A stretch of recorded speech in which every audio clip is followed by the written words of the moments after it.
गुरु प्यारे साध संगत जी, आप सभी को राधा स्वामी जी।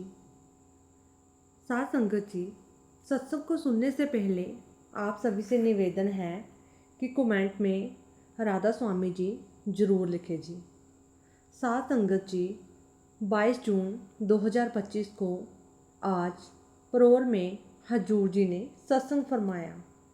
आज का सत्संग हजूर जी ने ऐसा फरमाया कि सभी को सोचने पर मजबूर कर दिया, जिससे हमें जीवन की असलियता का एहसास हुआ कि हमारा इस संसार में असली मकसद क्या है, हमारी वास्तव में क्या पहचान है और क्या दिशा है, क्या हम सही दिशा पर चल रहे हैं। सत्संग के दौरान बाबा जी भी पूरा समय स्टेज पर विराजमान रहे। हजूर जी ने 1 घंटा 5 मिनट तक सत्संग फरमाया। हजूर जी ने स्वामी जी महाराज की बाणी ली, दाम अपने चलो भाई, पराए देश क्या रहना। हजूर जी भी अक्सर यही बाणी लिया करते थे। जब हजूर जी ने ये बाणी ली तो ऐसा लगा कि जैसे हजूर जी स्वयं सत्संग फरमा रहे हैं। संगत सत्संग सुनकर बहुत रोई। बहुत सारी पुराने समय से जुड़ी संगत बहुत रोई। ऐसा लग रहा था कि जैसे सबको आज हजूर जी महाराज की याद आ गई हो। महाराज जी ने आज एक बहुत अनमोल बात कही। उन्होंने कहा कि अलग अलग संत हमें अलग अलग ढंग से एक ही सच्चाई को समझाने की कोशिश करते हैं। इसी कारण अलग अलग बाणियाँ हमारे सामने रखी जाती है ताकि हम अपनी समझ अनुसार सत्य को जान सकें। इसी दौरान हजूर जी ने फरमाया कि हमारा असली ठिकाना क्या है। हमारा असली ठिकाना तो उस परमात्मा में है। संत महात्मा इन ग्रंथों पोथियों के जरिए अपनी खुद की अनुभूति, अपनी हड्डबीती हमारे आगे रखते हैं ताकि हमें भी वो रास्ता साफ दिखाई दे। लेकिन हजूर जी साथ ही समझाते हैं कि जब तक हम उस ज्ञान को अपने जीवन में अमल में नहीं लाते तब तक वो केवल शब्द ही बने रहते हैं। ज्ञान तो हमें हासिल करना है, लेकिन उससे भी ज़रूरी है उसे समझना और अपनी सोच का हिस्सा बनाना। जब ये ज्ञान हमारी समझ में बैठ जाएगा तभी जाकर विश्वास का बीज हमारे भीतर जमेगा। हजूर जी ने बड़ी ही सरलता से एक उदाहरण भी दिया। कहते हैं, आजकल बच्चों की छुट्टियां चल रही हैं। हम सफ़र करते हैं, कभी ट्रेन में, कभी बस में या फिर अपनी गाड़ी से, और रास्ते में हम एक दूसरे से पूछते हैं कहाँ जा रहे हो, तो सामने वाला कहता है मैं अपने घर जा रहा हूँ। हजूर जी ने मुस्कुरा कर कहा, सफ़र कहीं से शुरू होता है और किसी मंजिल तक जाता है। ठीक वैसे ही हमारी ज़िंदगी भी एक सफ़र है जो शुरू होती है हमारी पर्सनल लाइफ से, यानी हमारा घर, हमारा परिवार। फिर हम बाहर निकलते हैं अपने कामकाज के लिए।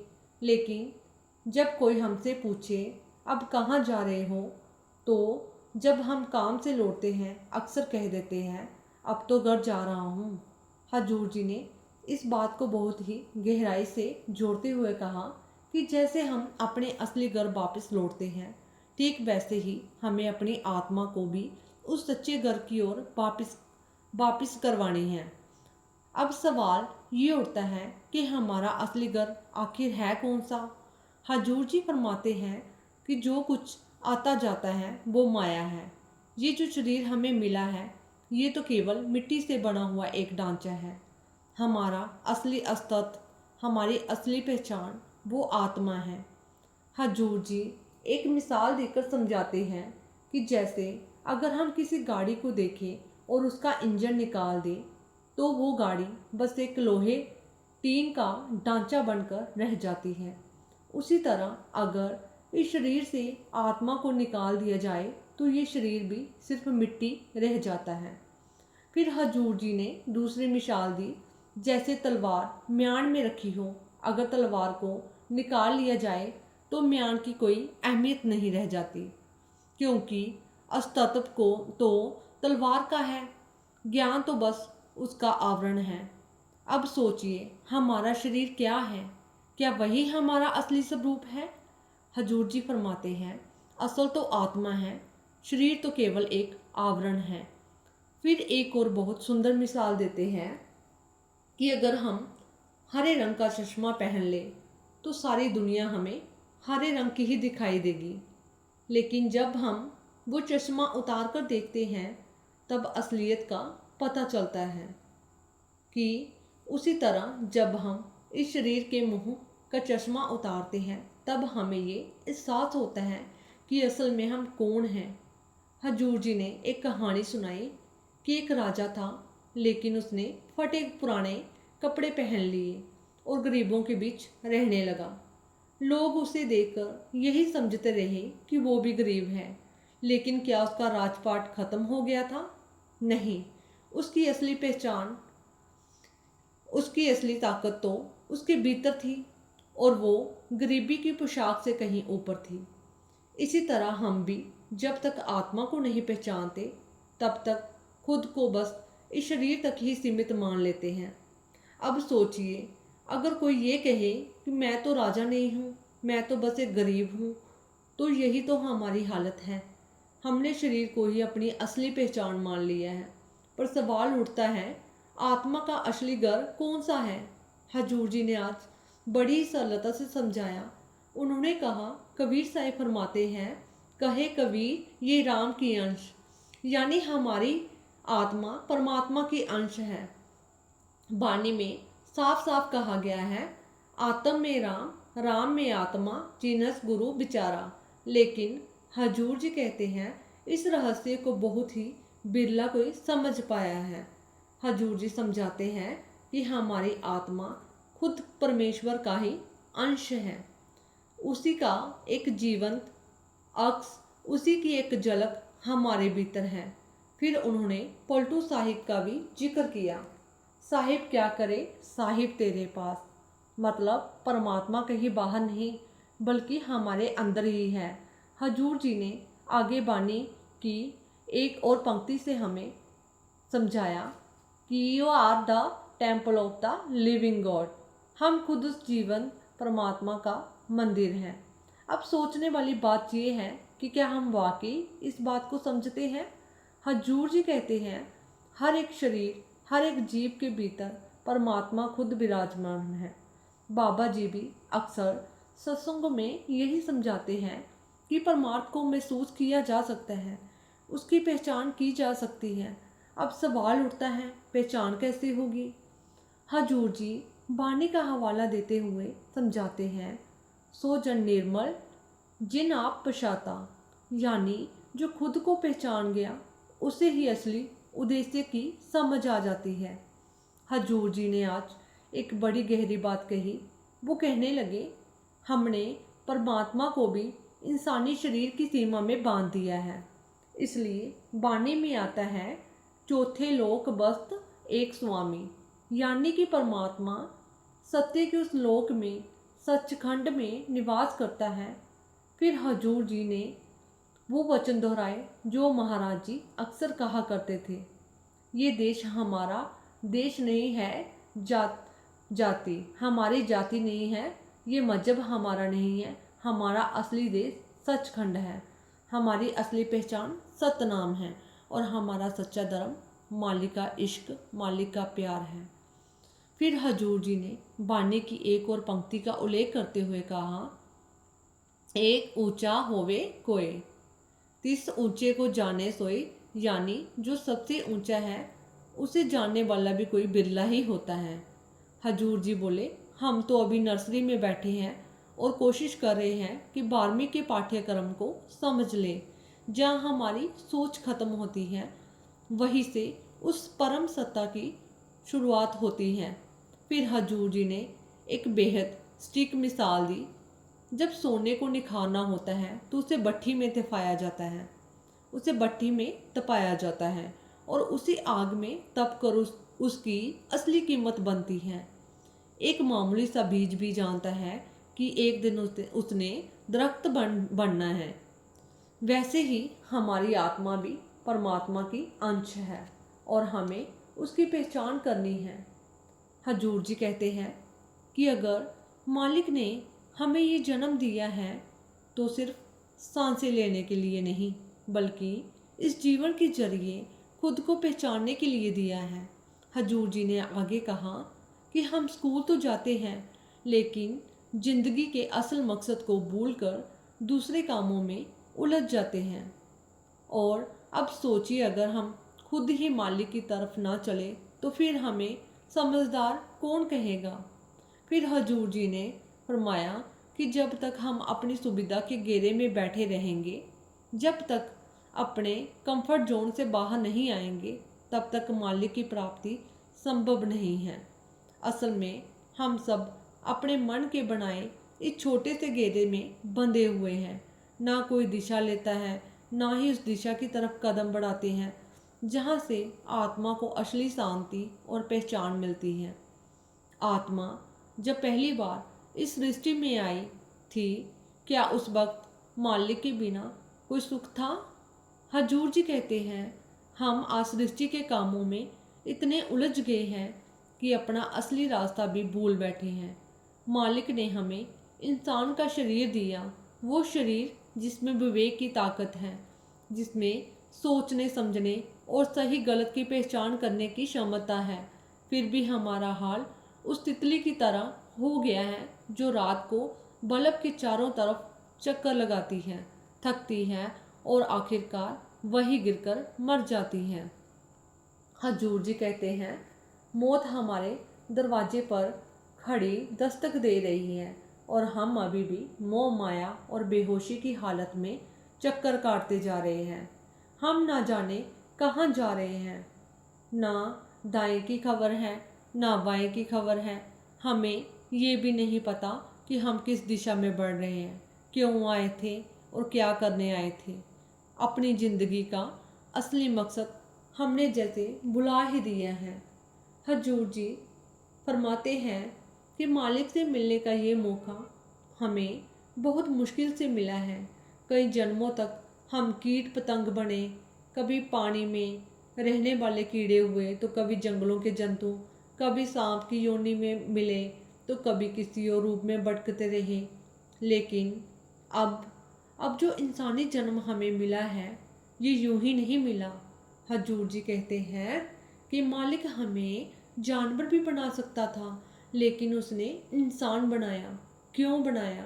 ताकि हम उस तक पहुंच सके, ताकि हम उसकी पहचान कर सके, ताकि हम मालिक की प्राप्ति कर सके और मालिक को पा सके। पर आज हम अपने असली काम को भुला बैठे हैं। हम उस दिशा में देख ही नहीं रहे जिस ओर हमने देखना था। हम तो जिंदगी के इस रास्ते में उलझ गए हैं। हम दौलत में, ओहदे में और नाम और दिखावे में उलझ कर रह गए हैं, जबकि दौलत का मकसद सिर्फ इतना था कि ज़िंदगी थोड़ी आसान हो जाए और हमारी कुछ ज़रूरतें पूरी हो जाए। शुरुआत हम छोटे से घर से करते हैं, फिर वो घर बड़ा होता जाता है, फिर 2 घर, फिर 3, फिर छोटी गाड़ी से शुरुआत होती है, फिर बड़ी गाड़ियाँ, नई नई मॉडलें, हर सदस्य के लिए एक एक गाड़ी। अब तो हाल ये हो गया कि हर घर में गाड़ियों की लाइनें लगी हैं, पर फिर भी मन को सुकून नहीं है। हजूर जी कहते हैं कि यही दौलत अब हमारी नींद छीन चुकी है। यही दौलत अब हमारे दुखों की जड़ बन चुकी है। कभी जो जिंदगी को आसान बनाने आई थी, आज वो ही जिंदगी को भारी बना बैठी है। फिर हम इनकम टैक्स से डरने लगे, बाजार के क्रैश होने से डरने लगे। हर समय मन के भीतर एक अस्थिरता बैठ गई। हजूर जी कहते हैं, पहले के समय में परिवार एक साथ बैठते थे, जो कुछ होता था सबके बीच साझा होता था। पैसा, सुख सुविधाएं सब मिल बांट कर चलती थी, लेकिन धीरे धीरे हमने दायरा छोटा कर लिया। अब तो हालत ये हो गई है कि पति पत्नी के अकाउंट तक अलग हो चुके हैं। घर एक है, रिश्ते एक हैं, लेकिन जेबें सबकी अलग अलग हैं। हजूर जी फरमाते हैं, दिंदा दे लेंदे थक पाए, जुग जुगांतरा खाए खाए। यानी देने वाला देते देते थक गया और लेने वाले बस लेते ही चले जा रहे हैं। फिर हजूर जी ओहदे की बात करते हैं कि जब हमें कोई ओहदा मिला तो उसके साथ कुछ सुविधाएं भी मिली। हमने उन्हें ही ज़िंदगी मान लिया, लेकिन फिर एक दिन वो ओहदा चला गया और जब गया तो वो सारी सुविधाएं भी चली गई। लेकिन अब तक हमें उनकी आदत लग चुकी है। फिर हमारे अंदर बेचैनी आने लगी, डिप्रेशन ने घर कर लिया, जबकि हमें पहले से पता था कि ओहदा एक दिन जाएगा ही। फिर भी हमने असली मकसद को भुला दिया। हजूर जी कहते हैं कि वही ओहदा जिससे हमें शांति और सुख मिलना चाहिए थे, वही हमारे दुख का कारण बन गया। अब जरा बच्चों की बात करें। हम अपने बच्चों की ज़रूरतों के लिए कहाँ कहाँ नहीं जाते, क्या क्या नहीं करते। कभी दवा खाने की लाइनें में, कभी स्कूल की फ़ीस के लिए चिंता में, कभी उनके करियर के लिए किसी दरवाजे पर्तों, कभी रिश्ते की खातिर झुकते हैं, समझौते करते हैं। पर सोचने वाली बात यह है भाई जी, क्या हम उन्हें मालिक से जोड़ने की तरफ भी उतनी ही लगन से जा रहे हैं? अब तो हाल ये हो गया है कि हम बच्चों को कंट्रोल करने लगे हैं। कभी कहते हैं अब रोटी खानी है, अब ये करना है, यानी हर बात में हुक्म देना शुरू कर दिया है। जबकि हमारा असली मकसद था बच्चों का चरित्र बेहतर बनाना, उन्हें अच्छे संस्कार देना, लेकिन हम तो उन्हें बस अपने मुताबिक चलाना चाहते हैं। हजूर जी कहते हैं कि बच्चों को कंट्रोल नहीं किया जा सकता। जिस पल हम ज़्यादा दखल देने लगते हैं, वो पल धीरे धीरे हमें बच्चों से दूर ले जाता है। फिर वही बच्चे जिनके बिना हम एक पल भी नहीं रह सकते, अब हफ्तों बाद एक कॉल करते हैं। अब हमारे कहने का कोई असर नहीं होता, अब वो हमारे बोलने में भी नहीं रहते। तो सोचिए भाई, क्या वो बच्चे हमारे सुख का कारण बने या दुख का? असल में हम ज़रूरत और चाहत के बीच का फ़र्क समझ ही नहीं पाए। हजूर जी समझाते हैं कि बानियों में आता है, आशा पर्वत जिड़िया मौत लावा हेठ। यानी हमारी इच्छाएं इतनी बड़ी हो गई है कि हिमालय की ऊंचाई भी उनके सामने छोटी लगती हैं। लेकिन दूसरी ओर मौत हमारे दरवाजे पर खड़ी दस्तक दे रही है। हर दिल हर पल वो खामोशी से कर रही है, तैयार हो जा, वक्त आ रहा है। फिर हजूर जी कहते हैं, हम सुबह उठते हैं पर उस उठने में भी शांति नहीं होती, हम गुस्से से उठते हैं। काम, क्रोध, लोभ, मोह और अहंकार, इन पांचों ने हमारी ज़िंदगी को बर्बाद कर दिया है। इसलिए वाणी में आता है, होमे दीर्घ रोग है, दारू पिए समाही। यानी अहंकार एक गहरा रोग है और इसका इलाज है उस परमात्मा में समा जाना। कृपा उसी पर होती है जो गुरु का शब्द मन में समाता है। इसलिए वाणी में आता है, सब कुछ अपना एक राम पराया। स्वामी जी कहते हैं, गुरु का नाम संभालो, यही है बहधाम की गठरी। फिर सवाल उठता है, नाम क्या है? नाम दो प्रकार के होते हैं, एक है वर्णात्मक नाम और दूसरा है द्वन्नात्मक नाम। हम जब मालिक को याद करते हैं तो हमने हर चीज़ को नाम दे दिया। विद्या की देवी को देखा तो उसे सरस्वती कहा, सूरज को देखा, जल को देखा, हवा को देखा, उन्हें भी देवता बना दिया। सृष्टि में जन्म और मरण को देखा तो ब्रह्मा विष्णु महेश के नाम दे दिए। लेकिन जो वास्तविक नाम है वो है द्वन्नात्मक नाम। इसलिए वाणी में आता है, नाम उपजे नाम बिन से। यानी वही नाम है जिससे ये सृष्टि बनी है और उसी नाम के जरिए ये सृष्टि चल रही है। वही ताकत जो इस संपूर्ण ब्रह्मांड को चला रही है, वही नाम हमारे अंदर मौजूद है। अगर ये नाम शरीर से निकल जाए तो जीवन समाप्त हो जाता है। बाणी में आता है, सब में जोत, जोत है सोई, तिस दे चानव, सब में चानन होई। यानी जो रोशनी मालिक की है वही हर प्राणी में बसी हुई है।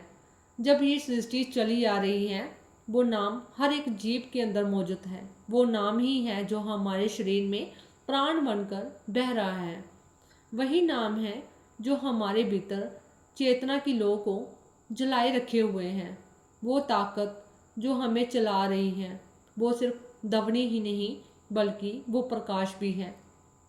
जब वैज्ञानिकों ने सृष्टि के आरंभ की पड़ताल की तो उन्होंने भी यही कहा कि एक ज़बरदस्त धमाका हुआ और उस धमाके से तेज रोशनी निकली और उसी के साथ एक गूंजती हुई ध्वनि भी निकली। इसलिए वाणी में आता है, आ रही दूर से सदा तेरे बुलाने के लिए। हजूर जी समझाते हैं, ये जो सिर है ना, ये उल्टा कुआं है और इस कुएं में मालिक की जोत, मालिक का प्रकाश चलता रहता है। पर अफसोस हमने कभी उस जोत को पहचानने की कोशिश ही नहीं की। हम तो बाहर बाहर भटकते रहे। कभी मस्जिदों में चले गए जहाँ अजान दी जाती है और दीप भी जलाए जाते हैं।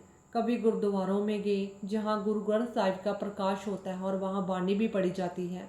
फिर चर्च में भी देखा, वहाँ भी मोमबत्तियाँ जलाई जाती हैं। मतलब सब जगह रोशनी और ध्वनि का ही संगम होता है। लेकिन असली रोशनी कहाँ है?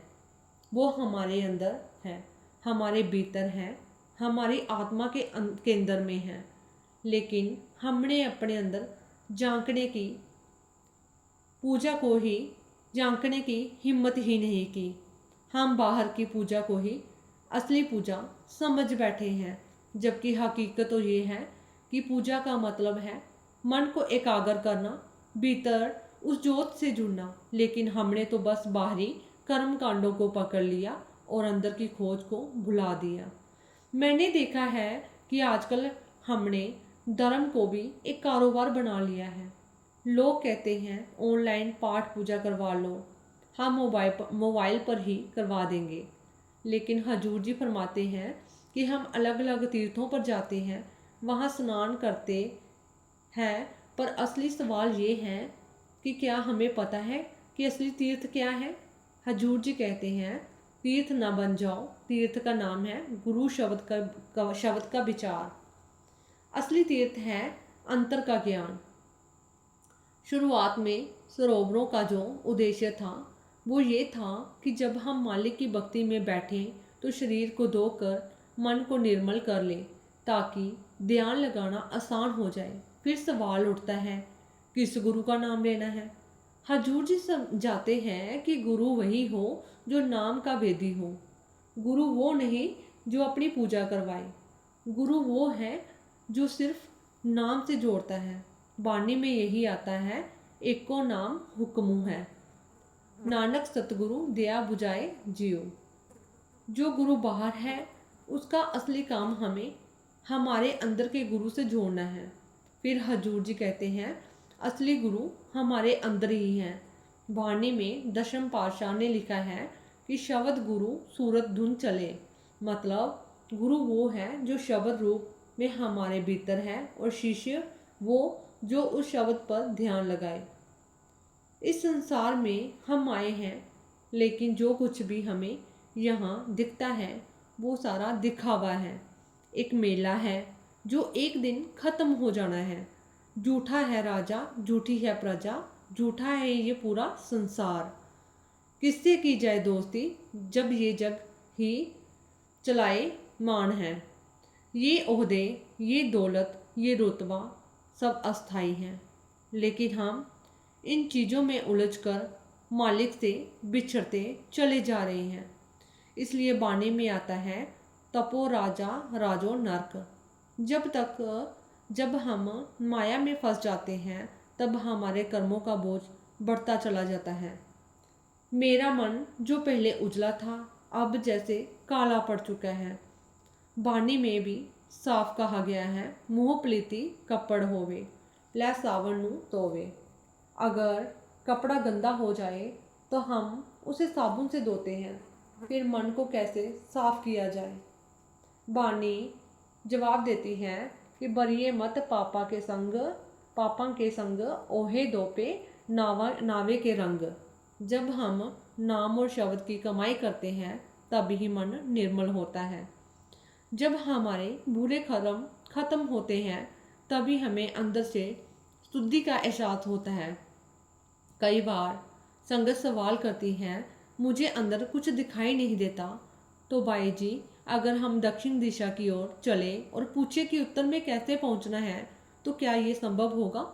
इसलिए गुरुजन कहते हैं कि रोज कम से कम 2 घंटे सिमरन करो, क्योंकि जो मार्ग हमने चुना है उसी पर चलकर ही हम मंजिल तक पहुंच सकते हैं।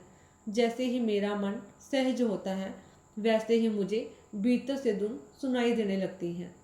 सहज की 2 खास विशेषताएं हैं, धैर्य और संतुलन।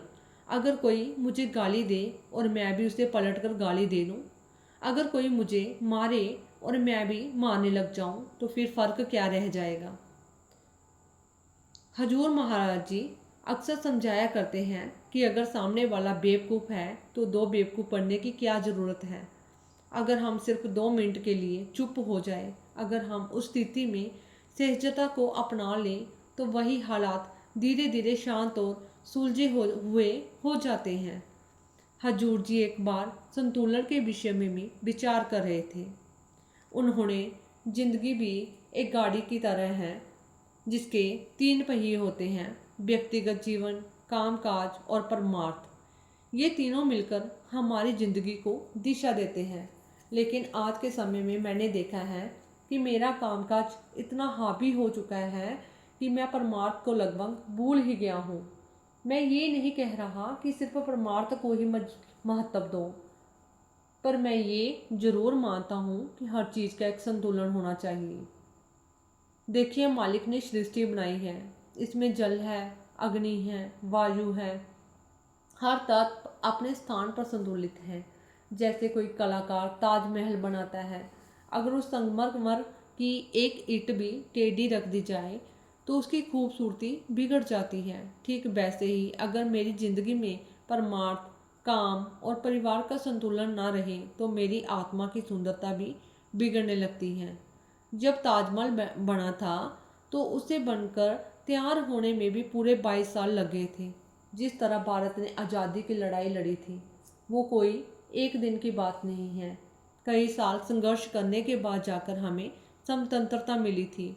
ठीक उसी तरह अगर मुझे अपने मन को इस शरीर के पिंजरे से बाहर निकालना है तो मुझे मेहनत करनी ही होगी।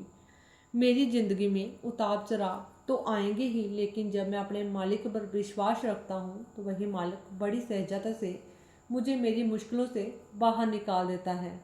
मैं अक्सर सत्संग में आता हूँ और मन में उम्मीद लेकर आता हूँ कि कोई चमत्कार हो जाए, लेकिन हजूर जी महाराज जी बार बार समझाते हैं कि संत कभी चमत्कार नहीं करते। फिर एक और वाणी के तहत जैसे सतगुरु हमें सिखाते हैं, फिर भी हम बार बार कुछ न कुछ मांगने लगते हैं, लेकिन हमें खुद से पूछना चाहिए कि मांगे क्या, क्योंकि जो भी हम दुनिया से मांगते हैं वो टिकता नहीं। मालिक की वाणी में साफ कहा गया है, बिन मांगे मोती मिले, मांगे मिले ना कोई। हजूर बोले, आखिर में स्वामी जी हमें यही समझाना चाहते हैं कि अंदर के जो दृश्य हैं उन्हें शब्दों में बयान नहीं किया जा सकता। वाणी में आता है, जो तो दिसे वो तो है नहीं, जो है वो कहा ना जाए। सियाना ब्याना क्या क्या समझाए, गूंगे का गुड़ भाए। हजूर जी भी यही फरमाते हैं कि ये अनुभव शब्दों में बांधे नहीं जा सकते। संगत जी, आज सत्संग में सारी संगत बहुत ही ध्यान से शब्द को सुनती रही और संगत सत्संग सुनकर बहुत हैरान हुई, क्योंकि उनको ऐसे लग रहा था कि जैसे हजूर जी स्वयं सत्संग फरमा रहे हों। तो साथ संगत जी, अगर आपको ये बाबा जी का सवाल जवाब अच्छे लगे हों तो मेरे चैनल को सब्सक्राइब करें और बेल आइकन को दबाना ना भूलें जी। राधा स्वामी जी।